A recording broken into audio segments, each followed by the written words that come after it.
correspondante pour TV sur Erdre. Nous sommes actuellement à TV Populi et donc nous allons rencontrer un jeune homme et nous allons lui demander ce qu'il connaît sur les web TV. Bonjour, Bonjour. connaissez-vous les web TV?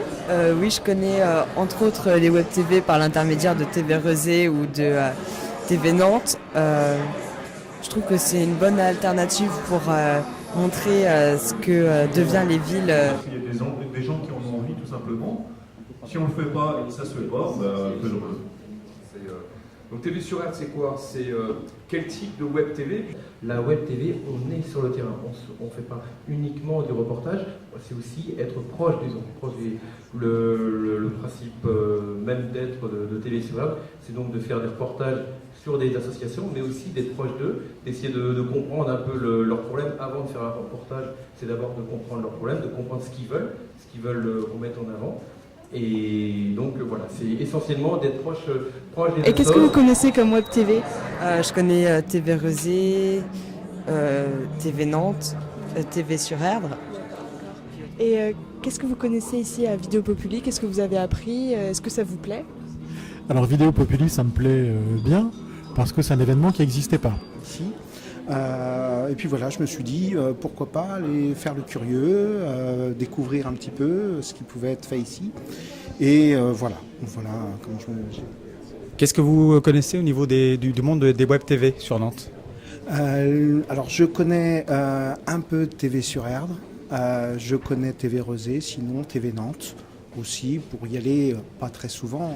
C'est un espace de diffusion qui n'existait pas, on peut se rencontrer, on peut voir ici des productions, il y en a qui tournent en ce moment, qui sont invisibles ailleurs. Voilà ce qui se passe à côté de chez vous. On voit ce qui se passe en Ukraine ou ailleurs dans le monde, mais à côté de chez nous, à 5 km, on ne voit pas. Donc une dimension proximité, s'intéresser au local. Comment ça se traduit? C'est du reportage, c'est du direct, quel est le format de TV sur Erdre? Oui, c'est du reportage, non, c'est pas du direct, parce que moi, on ne voit pas l'intérêt sur Internet de faire du direct. Donc ici Jérôme pour TV sur Erdre, présent au lieu unique. Nous allons interroger de jeunes inconnus. Bonjour. Bonjour. Connaissez-vous Vidéo Populi? Oui, j'en ai entendu parler il y a quelques semaines lors d'un événement autour de la web TV. D'accord. Et connaissez-vous justement des web TV? Oui, alors moi je travaille dans une web TV justement qui s'appelle levlib.fr, qui est une association étudiante à la base qui propose du reportage et du documentaire. D'accord, ça a l'air hyper intéressant. Et est-ce que vous connaissez également TV sur Erdre? Oui, je connais un petit peu, j'ai pas encore... Le format qui a été défini? Le format, non, il n'y a pas de réel format défini. En fait, le format il se définit du fait du sujet. Il y a des sujets qui vont prendre 2 minutes, d'autres 5 minutes. On essaye d'être assez concis pour arriver à faire passer le message, mais il n'y a pas de format réellement défini. Et là aussi, pour revenir aux questions, sur les questions de formation, on reviendra sur le sujet formation, mais est-ce qu'il y a une écriture? Est-ce qu'on est dans la spontanéité? On parlait amateur professionnel, est-ce qu'on est dans une spontanéité de la caméra qui sort, qui filme, qui interroge un peu au fil de l'eau? Ou est-ce qu'il y a une écriture, une préparation préalable? Eh bien là encore une fois, on s'adapte à chaque cas. Ça doit faire 5 ans maintenant à peu près que je connais le lieu unique, depuis que je fais mes études à Nantes en fait. Dans les mêmes environs aussi, j'étais venue visiter ça avec l'école en première. Voilà. Oui, parce que ça fait quelques temps que j'habite à Nantes, donc ça doit faire une quinzaine d'années que je connais le lieu unique maintenant. Ben, j'aime la diversité du lieu, le fait qu'il y ait des expos, qu'il y ait des spectacles, des fois des concerts, des DJ.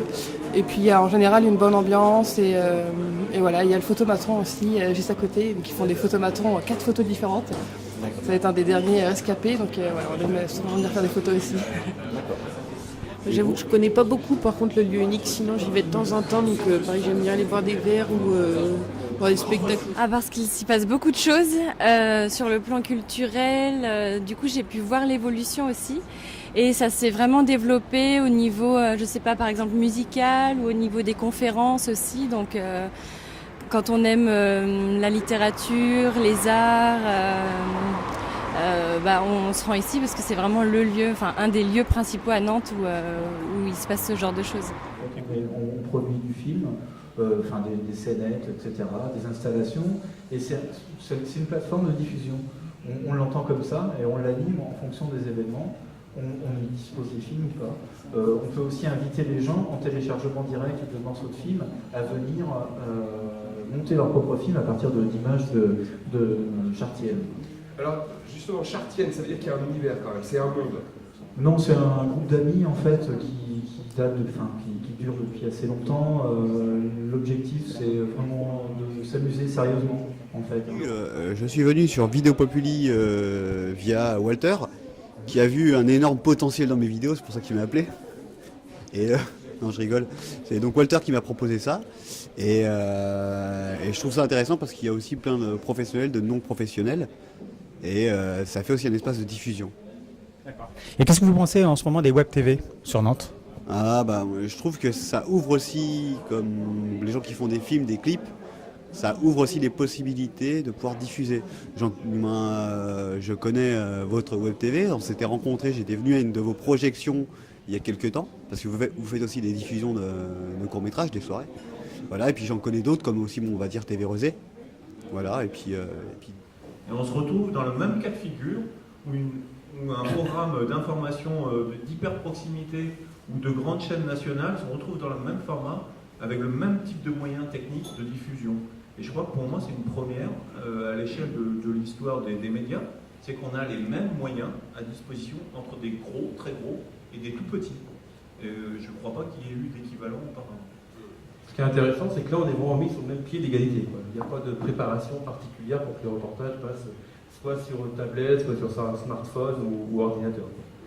Moi, je compléterais, puisque au titre de la LDA que je dirige, on anime une web TV pour le quartier Malakoff. Tu veux peut-être que je te pose des questions sur la LDA? Alors, je vais juste compléter sur la question des formats de diffusion, parce que c'est une vraie réflexion. Et on se dit que pour aller à la rencontre des publics, il ne faut pas simplement utiliser le web ou le smartphone, parce que ce n'est pas non plus accessible à tous. C'est-à-dire, tout le monde n'est pas équipé d'un smartphone, même si ça se développe, et tout le monde n'a pas encore Internet. Et qu'à la limite, il y a des contenus qui sont intéressants aussi à diffuser dans l'espace public. C'est-à-dire qu'il y a une vraie recherche à être dans l'espace public pour que cette rencontre puisse avoir lieu de médias de proximité, pour qu'il y ait un échange qui puisse. Parce que nous, on est convaincus que la web TV de proximité cherche à créer du dialogue, pas simplement de l'information qui remonte et qui se généralise en termes géographiques ou territoriaux, mais plutôt qui anime un territoire local et qui permet une interconnaissance, qui permet une interaction, qui permet une capacité à agir. Est-ce que TV sur Herbe, vous étiez, avant de démarrer, dans la méconnaissance totale des techniques audiovisuelles? Est-ce que vous aviez une formation audiovisuelle pour démarrer ça? Bon, je dirais qu'on est aussi des passionnés de la vidéo. On est une petite équipe où on a réalisé des courts-métrages ensemble, donc on avait quand même quelques connaissances de base. Il y avait quand même une pratique au départ. Voilà. Ça reste des courts-métrages amateurs, mais